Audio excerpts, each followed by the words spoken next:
बहन या कार्तिक की पत्नी हमारी बहन या नीतू हमारी बहन के आंसू टपकेंगे क्या? क्या हमारे लोगों की कोई बलि चढ़ा लेगा क्या? क्या किसी राजा के राजमहल की नींव में हमें कोई छिनवा देगा क्या? तो फिर आपको सिर्फ रैली में आने से काम नहीं चलेगा। फिर आपको आज यहां से संकल्प लेके जाना पड़ेगा। एक संकल्प तो ये कि 20 अगस्त को हम लोग जयपुर पहुंचेंगे। पहला संकल्प तो 20 अगस्त ही है प्रभारी जी, 20 अगस्त को जो सामाजिक न्याय सम्मेलन जयपुर में होगा, जो मेहनत हमने की है पूरे प्रदेश में, जो धूप, गर्मी, आंधी, तूफान, सर्दी, बारिश का मुकाबला हमने किया है,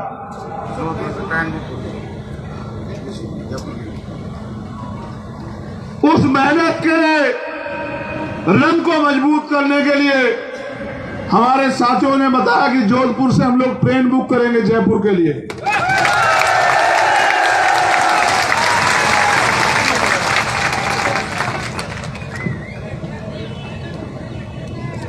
तो 20 अगस्त को आपको जयपुर आना और आपको रोकने के बहुत प्रयास होंगे। हो सकता है 20 अगस्त को कोई प्रोग्राम लग जाए आपके क्षेत्र में, किसी नेता अभिनेता का, किसी मंत्री मुख्यमंत्री का, किसी आपके क्षेत्र के विधायक मंत्री का, और आपको रोकने का प्रयास किया जाए। वो आपको नहीं रोक रहे होंगे, वो आपकी जो ताकत बनने जा रही है उसको रोकने का काम करेंगे। और इसलिए करेंगे क्योंकि वो इस बात को जानते हैं कि अगर आपकी ताकत बन गई तो फिर आपको अन्याय सहने के लिए कोई मजबूर नहीं कर सकता। फिर आपकी सामाजिक, आर्थिक, राजनीतिक स्थिति बदलेगी। इसलिए आपको रोकने का प्रयास करेंगे। इसलिए मैं आपसे कहूंगा कि चाहे आंधी आए या तूफान, चाहे कोई और मुसीबत आ जाए, आपके प्यार की कद्र करते हुए मैं आपका इंतजार करूंगा 20 अगस्त को जयपुर में। दूसरी बात, खाली आपके आने से काम नहीं चलेगा। हमारा मुकाबला सरकार के लोगों से है। हमारा मुकाबला उनसे है जो धन्ना सेठ हैं, बड़े बड़े उद्योगपति हैं, जिनके करोड़ों करोड़ रुपए के बिजनेस हैं, जिन्होंने बहुत बड़े बड़े भ्रष्टाचार किए हैं। यहां की सरकार के लोग कह रहे थे कि पिछली सरकार के मुख्यमंत्री ने भ्रष्टाचार किया। मुझे लगता है कि अब उनका भ्रष्टाचार खत्म हो जाएगा कुछ दिन में, आप देख लेना, क्योंकि चोर चोर मुसेरे भाई हो रहे हैं सब लोग। इसलिए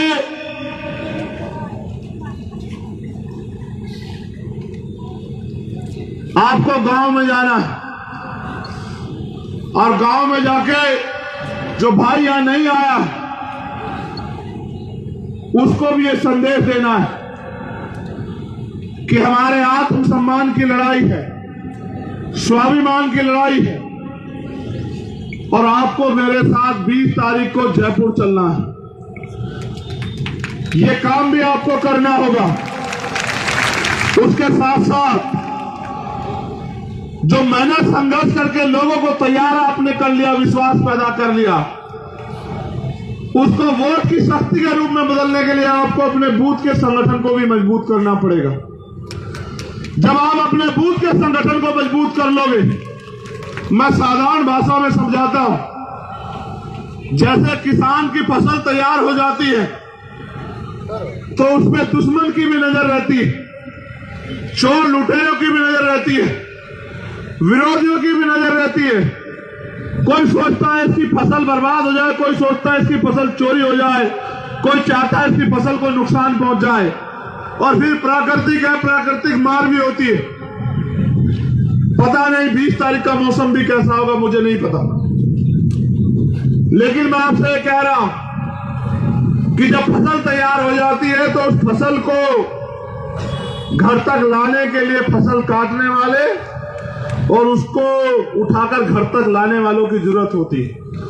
जो संघर्ष से आपने समाज में उम्मीद विश्वास पैदा कर लिया है, उसको बूथ तक वोट के रूप में ले जाने के लिए आपको बूथ के संगठन की जरूरत पड़ेगी। आपके बीच के जो गरीब नौजवान अपनी मेहनत को आजमाने के लिए इस बार 2023 में मैदान में आएंगे, उनकी मेहनत को कामयाब करने के लिए, उस वोट को उनके पक्ष में लाने के लिए, डलवाने के लिए आपको बूथ के संगठन की जरूरत पड़ेगी। इसलिए आपको अपने बूथ का संगठन की जिम्मेदारी लेके अपने बूथ को भी मजबूत करना है। आज 2 दिन पहले आपने देखा होगा कि दिल्ली में नई संसद का उद्घाटन हुआ और उसी दिन देश का गौरव बढ़ाने वाली हमारी महिला पहलवान बेटियों को किस तरह के अन्याय का सामना करना पड़ा, आपने देखा किस तरह से उनके बाल पकड़ के सड़कों पे घसीटा गया, उनको पीटा गया, उनको बेइज्जत किया गया, उनको रुलाया गया। वो भी किसान कमेरों की बच्चियां हैं और सरकार उनके आत्मसम्मान को चोट पहुंचा रही है। सरकार जो केंद्र की है वो अपराधियों का संरक्षण करके न्याय के बीच में बाधा पैदा कर रही है।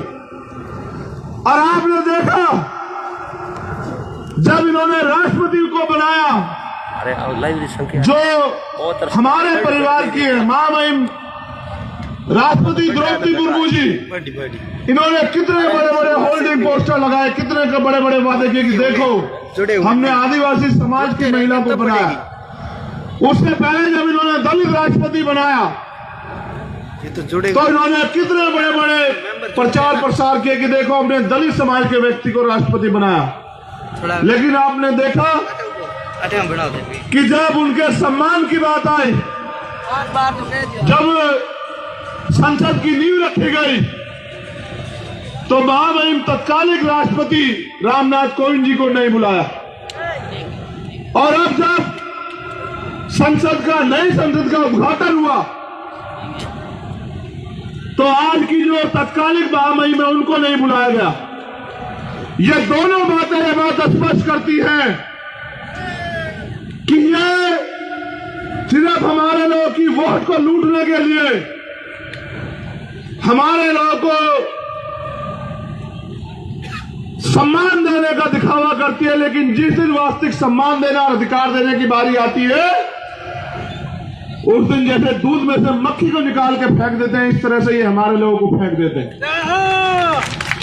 इसलिए आपको यह भी समझना पड़ेगा कि जो लोग हमारे उच्च पदों में बैठे, देश के सर्वोच्च पदों पर बैठे लोगों को सम्मान नहीं दे सकते, वो हमें अधिकार कहां देंगे। इसलिए आपसे कहना चाहता हूं, इनके झूठे वादों में, झूठे नारों में, झूठी बातों में, इनके जुमलों में, इनके झूठे लालच में आने की जरूरत नहीं है। भारत को आजाद हुए 75 साल से ज्यादा हो गए, हमें कोई भी अधिकार मांगने से नहीं मिला। हमें पीने के पानी के लिए, जहां तालाब में जानवर पानी पीते थे, उसके लिए भी लाठियां खानी पड़ी। बाबा साहब अम्बेडकर को लाठियां खानी पड़ी, आप उनकी संतानें हो। ये बात इस बात को स्पष्ट करती है कि जो हमें पीने के लिए साफ पानी देने को राजी नहीं थे, वो हमें अधिकार आसानी से नहीं देंगे। इसलिए हमें इनका भरोसा छोड़ के अपनी ताकत बनानी पड़ेगी। जब ताकत हमारे हाथ में होगी, काशीराम साहब कहा करते थे कि जिनके पास ताकत होती है उनकी बहन बेटियों के साथ कोई अन्याय नहीं करता, उनके लोगों की पगड़ी नहीं उछाली जाती, मटकी छूने पे, घोड़ी चढ़ने पे, मूछे रखने पे उनकी हत्याएं नहीं होती। मैं आज आपसे क्योंकि मैं आपसे हूं, मैं किसी रानी महारानी का बेटा नहीं हूं, आपकी तरह प्राइमरी स्कूल के हेडमास्टर का बेटा। मैं आज आपसे पूछ रहा हूं, क्या भारत के लोकतंत्र में गरीबों को ताकतवर बनने का अधिकार नहीं है क्या? अगर है तो हमें भी इन अमीरों को इस बार इग्नोर करके एक तरफ हटा के गरीबों के हाथ में ताकत देनी चाहिए। देनी चाहिए नहीं देनी चाहिए बताओ? आप यह भी सोचो, मैंने शुरू की लाइन से इतिहास की बात की थी, आप यह भी देखो, जिन भीम आर्मी के नौजवान साथियों ने अपने प्राणों की भी परवाह नहीं की, किसी राजनीतिक सुख की परवाह नहीं की और हर लड़ाई को लड़ा, ना किसी राजनीतिक नफे नुकसान की परवाह की, क्या वो आपको, अगर उनको ताकत मिलेगी तो क्या आपके अधिकारों की रक्षा नहीं होगी क्या? बताओ, नहीं, जोर से बताओ। मैं एक बात पे और आपकी गौर वो करता हूं, ये बात आपको बतानी जरूरी है। जब आपकी लड़ाई लड़ने के लिए भीम आर्मी आजाद समाज पार्टी के लोग जाते हैं, जो ताकतवर व्यक्ति है सोचता है कि उसको कोई कुछ नहीं कर सकता, चाहे वो रेप कर दे, हत्या, लेकिन भीम आर्मी आजाद समाज पार्टी के संघर्ष से जब वो व्यक्ति जेल जाता है तो वो फिर अपनी ताकत का दुरुपयोग करके, अपने धन का दुरुपयोग करके भीम आर्मी आजाद समाज पार्टी के लोगों को नुकसान भी पहुंचाता है। इसका उदाहरण भी बताता हूं। बिहार में राकेश पासवान जो हमारे भाई थे, वैशाली जिले में, जो यहां के हमारे नेताओं की तरह आपके अधिकारों की लड़ाई लड़ते थे, उनको 20 गोलियां मार के अभी 1-2 महीने पहले उनकी हत्या की गई, सिर्फ इसलिए कि उसके रहते कोई सामंतवादी किसी कमजोर वर्ग की बच्ची को नहीं छू सकता था, इसलिए उसकी हत्या की गई। और विदिशा मध्य प्रदेश में चतर सिंह जो हमारे जिलाध्यक्ष थे, उनकी हत्या की गई। ये बात मैं आपको इसलिए बता रहा हूं कि अगर ज्यादा दिन आपने लापरवाही की और आप गुमराह हुए और आपने राजनीतिक शक्ति से इनको दूर रखा, तो हो सकता है कल चंद्रशेखर के साथ भी अन्याय हो और आपके पास खोने को कुछ नहीं बचे। इसलिए मैं आपसे कहना चाहता हूं कि अपनी राजनीतिक ताकत बनाओ। जब आपके पास राजनीतिक ताकत होगी, आप जानते हो पुलिस के लोग मेरे कहे से कार्रवाई क्यों नहीं करते? आप जानना चाहते हो? बताओ, जानना चाहते हो नहीं जानना चाहते हो? हमारी संख्या तो इतनी है, मगर हमारे कहे से कार्रवाई क्यों नहीं करते? और एक विधायक एमपी कहे से कार्रवाई क्यों कर देते? मैं बताता हूं आपको। जब तक इनके मन में ये बात नहीं बैठेगी कि कल चंद्रशेखर आजाद या भीम आर्मी आजाद समाज पार्टी यहां ताकतवर हो सकती है, क्योंकि इनको डर किस चीज से लगता है पता है आपको? इनको सस्पेंड होने से डर लगता है।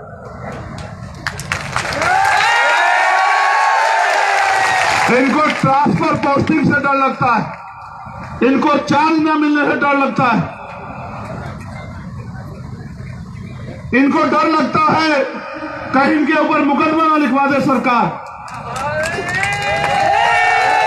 जिस दिन इनको यह एहसास हो गया कि आने वाले कल में आजाद समाज पार्टी यहां ताकतवर हो जाएगी, आप मेरी बात को याद रखना।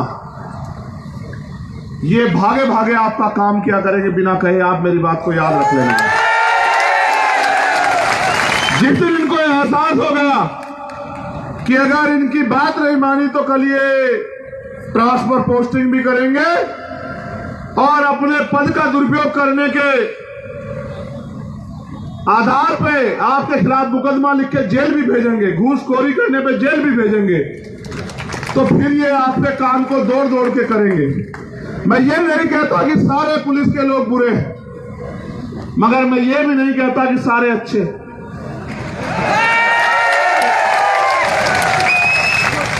जो कमजोर वर्ग के लोग हैं वो तो प्रयास करते हैं न्याय देने का, लेकिन उनकी चोटी पे जो अधिकारी बैठा है और उनकी चोटी पे जो अधिकारी वहां जयपुर में बैठा है वो उनके हाथ बांध देता है कि नहीं, नौकरी सरकार की कर रहे हो, सरकार के हिसाब से चलो। इसलिए मैं आपको कहना चाहता हूं कि सब ठीक हो जाएंगे, चाहे पुलिस के लोग हो, एडमिनिस्ट्रेशन के लोग हो या सामंतवादी लोग हो, सब ठीक हो जाएंगे अगर आपके पास राजनीतिक ताकत बन गई। इस बार इतनी ताकत बना दो कि जयपुर में किसी का भी झंडा आपके बिना ना चढ़े। बस इतनी ताकत इस बार बना दो, क्योंकि समय कम है कि जयपुर का झंडा जिसका भी चढ़े उसके अंदर डंडा आपका हो। अगर ये ताकत आपने बना ली तो मेरी बात को याद रखना कि फिर डंडा चलाने की जरूरत आपको नहीं रहेगी। मेरी बात को याद रख लेना। इसलिए मेहनत करो, वापस गांव कस्बों में लौटो, अपनी पार्टी संगठन अपने संघर्ष की बात लेके लोगों तक जाओ, अपने लोगों को समझाओ कि वोट का अधिकार बिकने के लिए नहीं, गुलामी से मुक्ति के लिए मिला है। अपने लोगों को यह भी बताओ कि वोट के अधिकार के लिए बाबा साहब ने अपने 4-4 बच्चों को कुर्बानी दी है। और यह भी बताओ कि अगर वोट का अधिकार छिन गया, संविधान ना रहा, तो ये ताकतवर लोग आपकी बस्ती में पैर रखने भी नहीं आएंगे जो आज आपके पैर छूते पैर धोते। इस बात को भी बताओ। और यह भी बताओ कि वोट दोधारी तलवार है, अगर अपने को दी तो आपकी परेशानियों का इलाज होगा, अगर गलती से बातों में आके, गुमराह होके, धोखे में आके, लालच में आके दुश्मन को दे दी तो फिर आपके लोगों का इलाज होगा। ये बात भी जाके लोगों को समझाओ। अगर ये बात आपने समझा दी तो मैं जिम्मेदारी से कहता हूं कि जिस समाज में मैं पैदा हुआ हूं, ये बहुजन समाज बड़ा स्वाभिमानी समाज है। ये भूखा तो रह सकता है लेकिन अपमानित होकर नहीं रह सकता। जितनी बात इनकी समझ में आ गई और आपने जाके मेहनत की, फिर वो शक्ति बनेगी राजस्थान में कि राजस्थान से चली हुई ये अंधेरों के खिलाफ ये उजाले की रोशनी, एक छोटी सी रोशनी, ये पूरे भारत में जाएगी और बाबा साहब अंबेडकर और मान्यवर काशीराम साहब के अधूरे सपने को पूरा करेगी।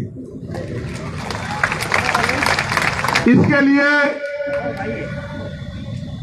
जब जयपुर का सम्मेलन हो जाएगा, पूरे राजस्थान में हम लोग साइकिल यात्रा के माध्यम से गांव गांव गली गली जाके आजाद समाज पार्टी के समर्थन में अपील करेंगे।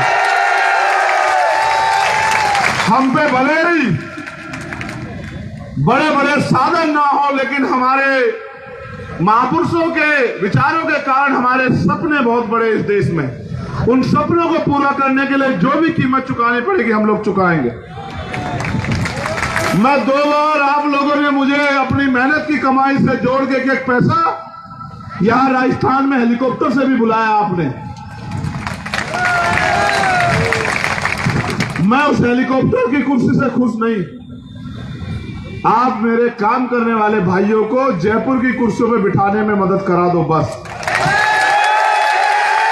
वो कुर्सी मेरे लिए प्राइवेट जेट से भी ज्यादा बढ़िया कुर्सी होगी, जब आपके बीच का व्यक्ति जाके आपके अधिकारों के लिए सीना तान के सरकार से सवाल करेगा और आपके लिए अवसर पैदा करेगा, आपके स्वाभिमान सम्मान की रक्षा करेगा। उस दिन मेरी मेहनत, मेरा बहावा पसीने के एक बूंद और मेरे आंसू इस राजस्थान में सफल हो जाएंगे मेरे लोगों, जिस दिन आपने मुझे इतनी ताकत देने का काम कर दिया। गांव देहात में लोग तैयार बैठे हैं, आप बस चले जाओ। आप जाके कहना कि आपके खून ने, आपके बेटे चंद्रशेखर आजाद ने इस बार आपसे अपने संघर्ष की जो लड़ाई उन्होंने लड़ी है, या उस लड़ाई के लिए आपके आशीर्वाद की अपेक्षा की है। अगर ये बात आप जा कह दोगी तो मेरी माए बहनें आपको आशीर्वाद ही नहीं, आपके सम्मान में किसी चीज की कमी नहीं रखेंगे। मैं जानता हूं उनको। वो आपको खाना भी खिलाएंगी, सम्मान भी देंगी और आपसे ये भी कहेंगी कि भाई भले ही एक बार को गुमराह हो जाए लेकिन बहनें माएं गुमराह नहीं होंगी, वो हमारे साथ खड़ी रहेंगी।